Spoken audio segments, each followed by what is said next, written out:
So I'm going to be asking my non-strict mom some hypothetical questions. Okay, you ready? Yes. What would you do if I got a C in a class? It's not the end of the world. So what about 2 classes? Well, then I'd be worried a little bit about your mental health, and I'd probably call the school because I know that she's so type A that she wouldn't. And if you did, we got you tutor. What would you do if you caught me trying to sneak out? Well, I would sneak after you.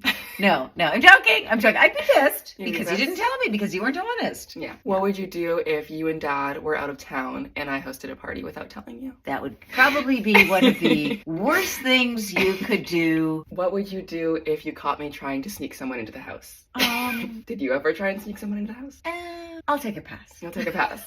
What would you do if we were fighting and it got intense and I cussed you out? I would give you a moment to take a breath because I know you wouldn't mean it, like not really, and you would feel bad after, so you just needed a break. Are you going to be this non-strict in college? I don't know. Remember that we have our landline for one specific reason. You cannot give me any excuses that you're not calling, when you get home from wherever you are because my phone is off because I'm sleeping. Yeah. Because that's why I keep the landline. What would you do if I stole something from the closet? I couldn't consider it stealing from you. You would borrow it. I can't imagine you steal it, hide it. What if you stole something and sold it? What if I sold one of your You'd be rings? banned completely. There would be bars on the closet door with a lock. The worst punishment of all. Bye, everybody.